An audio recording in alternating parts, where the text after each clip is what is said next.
this could be us. So back to what I was saying. Could be us. Baik, selamat malam teman-teman. Selamat malam, Kak. Baik, di sini saya akan mewakili kelompok 5 akan menyajikan materi tentang genetika manusia.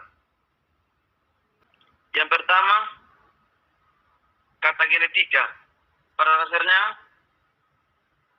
merupakan kata yang diambil dari bahasa Inggris, yaitu kata genetik. Kata genetik sendiri berasal dari salah satu kata yang ada dalam bahasa Yunani, yaitu geno, yang memiliki arti melahirkan. Katanya, maka genetika merupakan salah satu ilmu yang mempelajari mengenai seluk-beluk lahirnya gen makhluk hidup.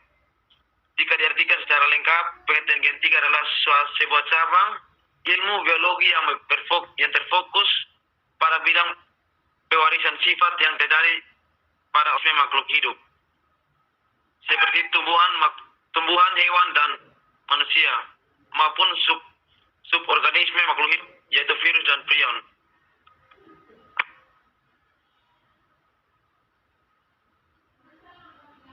Secara luas, genetika membahas mengenai yang pertama, struktur materi genetik meliputi gen, kromosom, DNA, RNA, nukleotid, episom, dan elemen transposabel.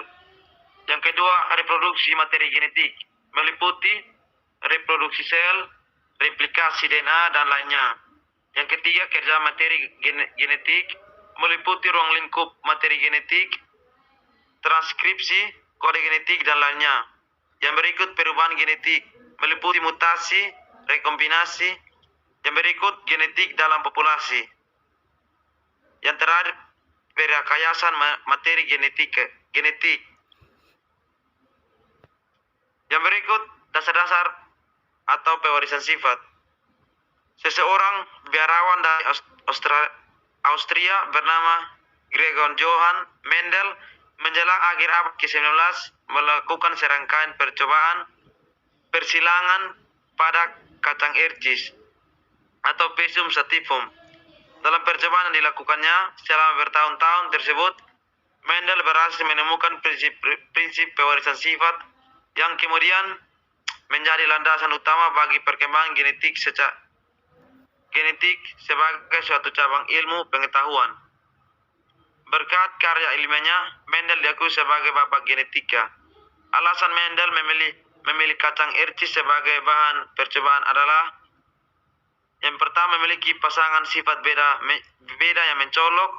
Yang kedua, dapat melakukan penyerbukan sendiri. Yang ketiga, mudah dilakukan penyerbukan silang. Yang keempat, waktu yang diperlukan untuk menghasilkan keturunan cepat. Yang terakhir, mempunyai keturunan banyak. Yang berikut ciri-ciri genetika manusia. Yang pertama, sel. Pada tahun 1839, teori sel yang dikemukakan oleh M. Schleiden dan T. Schaumann mengatakan sel adalah unit terkecil kehidupan. Serta teori sel yang dikemukakan oleh R.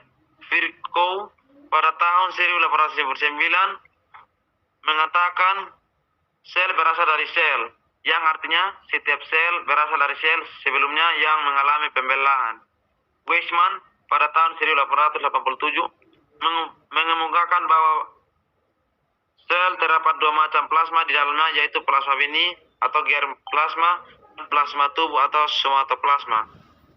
Plasma beni inilah yang membentuk sel kelamin atau gamet yang nantinya akan dibawa turun-temurun. Sel kelamin yang kemudian menimbulkan plasma tubuh. Dengan demikian, bahan pewarisan sifat keturunan terdapat di dalam sel kelamin. Yang kedua, kromosom. Teori kromosom yang diperkenalkan oleh T. Boveri pada tahun 1851 yang menyatakan bahwa kromosom itu membawa sifat herediter. Kromosom merupakan pembawa gen yang terdapat dalam inti sel atau nukleus, dan dilihat dari arti kata kromosom yang berasal dari bahasa Yunani, dapat diartikan sebagai badan yang mampu menyerap warna. Yang ketiga, gen. Adalah unit terkecil yang membawa bahan sifat keturunan adalah gen. Kata gen ditemukan oleh W. Johansen pada tahun 1909 sebagai pengganti istilah determinan atau faktor dan elemen yang lebih dahulu dikenal oleh Greg Mendel. Gen memiliki peran sebagai mengatur dan menumbuhkan berbagai jenis karakter dalam tubuh, baik karakter fisik maupun morfologi, fisiologi, anatomi, maupun karakter psikis seperti pemalu, penakut, pesimis, pemarah, dan sebagainya. Pada umumnya, kromosom bersifat homolog atau berpasangan, maka gen juga digambarkan pula berpasangan. Yang berikut sifat autosomal. Pewarisan sifat. Tipe-tipe pewarisan sifat autosomal. Tipe pewarisan autosomal ialah tipe pewarisan sifat keturunan yang ditentukan oleh gen pada saat autosomal.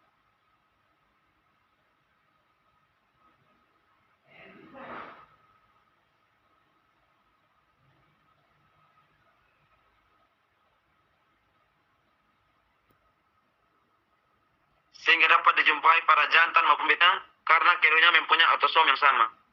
Tata cara pewarisan genotip tipe ini adalah bahwa satu individu mewariskan satu gen dari induknya untuk membentuk pasangan gen tersendiri. Jika induk yang satu memiliki dua gen yang berbeda, maka keturunan akan menerima salah satu dari kedua gen itu dengan probabilitas yang sama. Autosomal dominan. Pewarisan sifat autosomal dominan ditentukan oleh gen-gen yang dalam DNA pada autosom, yaitu di antara kromosom Q1 sampai ke pasangan Q22. Pada pasangan huruf pertama adalah genotip terdapat pada kromosom pertama dan 2 ada tip yang terdapat kromosom kedua. Yang ketiga, tertulis gen besaran P kecil dengan kromosom, maka pertama terdapat gen dominan P besar dan pada kromosom kedua terdapat gen resesif P huruf kecil. Yang keempat, untuk genotip P besar pada kromosom pertama maupun kedua terdapat gen dominan, sedangkan untuk genotip double P kecil pada kromosom pertama maupun kedua terdapat gen resesif. Yang berikut pewarisan sifat jenis ini diturunkan oleh genotip dominan atau huruf kapital. Yang berikut, apabila genotip dominan ini ada, maka sifat tertentu yang diturunkan akan muncul fenotipnya atau sifat yang tampak. Yang berikut sebagai contoh, jika ada satu gen dengan P huruf kapital saja, misalnya genotip P besar dan P kecil, maka sifat yang diwariskan akan muncul karena gen dominan ini akan mendominasi dan menutup gen resesif P atau huruf kecil. Yang terakhir, jika pasangan berupa gen resesif semua, misalnya P kecil, barulah sifat yang dipengaruhi oleh gen resesif ini akan muncul. Tentu saja jika genotipnya dominannya semua misalnya, baik saya ulang, tentu saja jika genotipnya dominan semua misalnya P besar, PP, sifat yang diwariskan oleh gen dominan ini akan muncul. Yang berikut instruksi gen. Gen berada di seluruh tubuh. Fungsi dari gen adalah seperangkat instruksi yang menentukan seperti apa organisme itu, penampilannya, bagaimana bertahannya, dan bagaimana berperilaku di lingkungannya. DNA dan gen ditularkan melalui garis keturunan. Blok pembangun DNA disebut nukleotida yang terdiri dari 3 bagian, yaitu gugus fosfat, gugus gula, dan satu dari 4 jenis basa nitrogen. Gen terdiri dari kombinasi panjang 4 basa nukleotida yang berbeda, yakni A.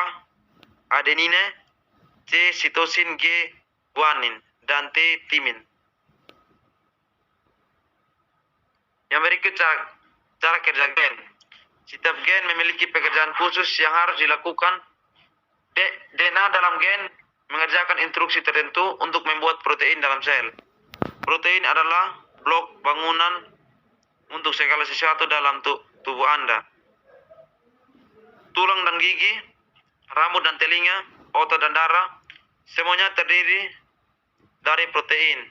Protein itu membantu tubuh tumbuh bekerja dengan baik dan tetap sehat. Gen yang telah berubah disebut sebagai mutasi. Selain mempelajari gen, peneliti juga berusaha menguak rahasia gen yang tak berfungsi dengan baik. Salah satu metode yang sedang diuji adalah mengganti gen yang sakit dengan yang sehat.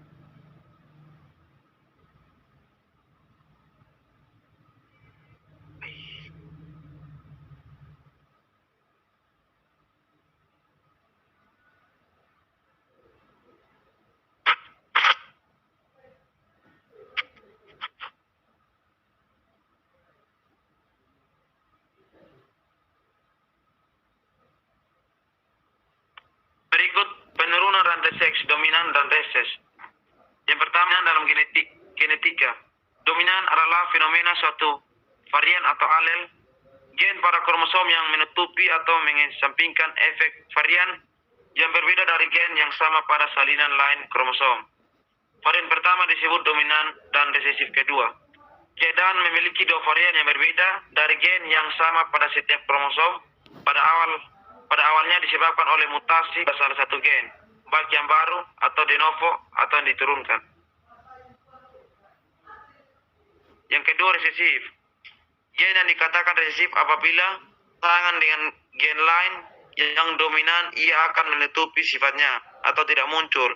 Tetapi jika ia bersama gen resesif lainnya atau alelanya, sifat akan muncul. Dalam genetika, gen resesif ditulis dengan huruf kecil.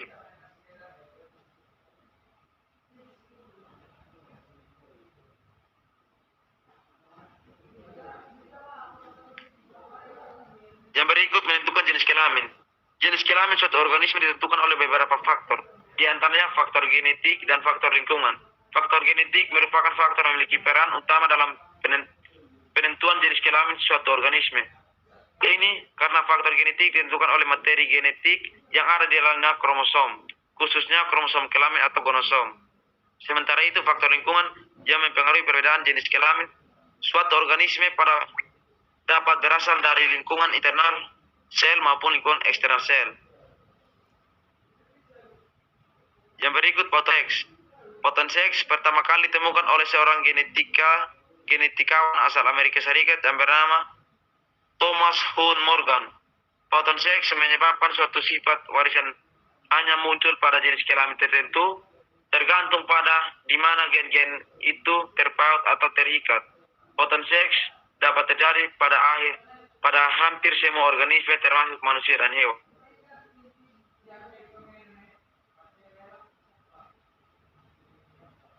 Baik, yang berikut kesimpulan. Genetika merupakan salah satu organisme yang mempelajari mengenai seluk-beluk lahirnya gen makhluk hidup.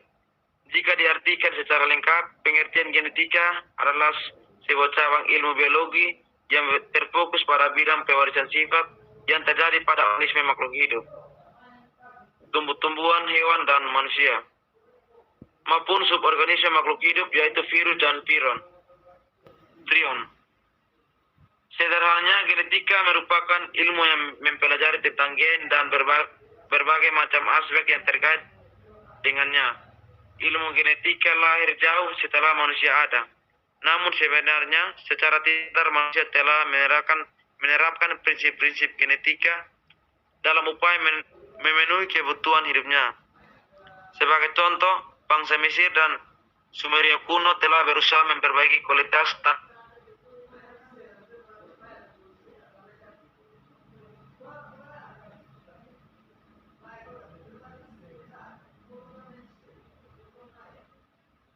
saat ini. Selain itu, ciri-ciri genetik manusia ada beberapa sel, kromosom, dan gen. Sifat autosomal ada 2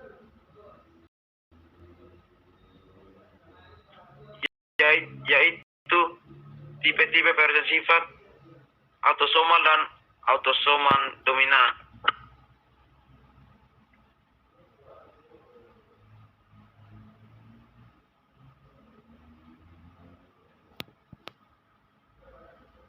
Demikian presentasi dari saya. Mungkin ada dari teman-teman ingin bertanya, saya persilakan. Saya, Kak. Saya persilakan. Baik. Terima kasih atas kesempatan yang diberikan kepada saya. Silakan. Perkenalkan, nama saya Cici Diagoha dari kelas A PPN tingkat 1. Di sini saya akan bertanya. Coba sebutkan dan jelaskan bagian-bagian kromosom serta fungsinya. Terima kasih. Ya.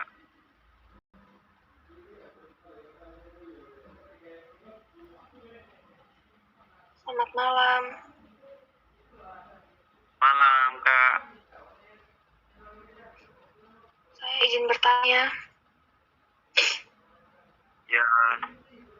Perkenalkan, nama saya Arta Beatrix Ndun dari kelas 1 PPN. Saya izin bertanya. Tadi sempat disebutkan genetika membahas mengenai replikasi DNA. Coba tolong jelaskan proses replikasi DNA dan enzim-enzim yang terlibat di dalamnya. Terima kasih. Ya. Baik. Mungkin saya langsung menjawab pertanyaan dari saudara Cici. Bagian-bagian kromosom. Yang pertama, monema, yaitu pita spiral yang terdapat penebalan. Yang kedua, kromomer, yaitu penebalan pada kromonema. Yang berikut, yang ketiga, sentromer, kromosom yang menyempit dan tempat lebih terang. Bagian ini tidak mengandung gen. Yang keempat, leksikon kedua, yaitu tempat pembentukan nukleus. Yang kelima, telomer atau bagian ujung kromosom yang mencegah bertemunya ujung kromosom dengan kromosom lain. Apakah saudara Cici bisa terima jawaban dari saya? Baik, saya akan menjawab pertanyaan dari saudara Arta tentang jelaskan proses replikasi DNA dengan enzim yang bekerja di dalamnya. Proses detailnya replikasi DNA adalah proses pengendalian rantai pada DNA. Pada sel, replikasi DNA terjadi sebelum pembelahan sel. Prokariota terus-menerus melakukan replikasi DNA. Pada eukaryota, waktu terjadinya replikasi DNA sangat diatur, yaitu pada fase siklus sel. Sebelum mitos atau meiosis, pengadaan tersebut memanfaatkan enzim DNA polimerase yang membantu pembentukan ikatan antara nukleotida dan penyusun polimer RNA. Proses replikasi DNA dapat pula dilakukan in vitro dalam proses yang disebut reaksi berantai polimera. Enzim-enzim yang berperan dalam replikasi DNA. Yang pertama, enzim helikase. Enzim ini berfungsi untuk memotong untainya DNA yang double helix pada proses replikasi DNA untuk menggunakan energi kimia. Yang kedua, enzim topoisomerase. Enzim ini berfungsi untuk membantu enzim helikase untuk memotong untaian DNA dengan menguraikan tegangan untaian DNA.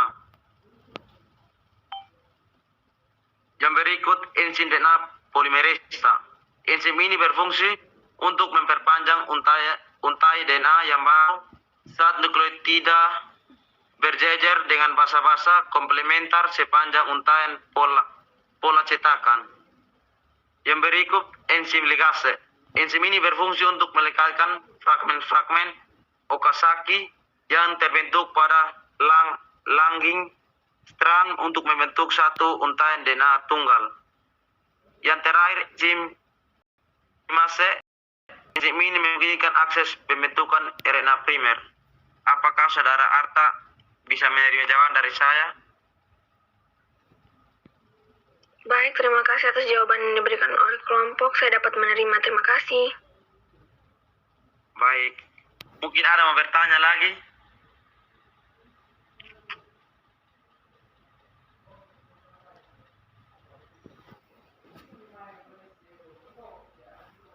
Baik, mungkin tidak ada mau bertanya. Terima kasih atas teman-teman yang telah berpartisipasi dalam penyampaian materi tentang genetika manusia. Salam, selamat malam. Shalom, selamat malam Kak. Terima kasih.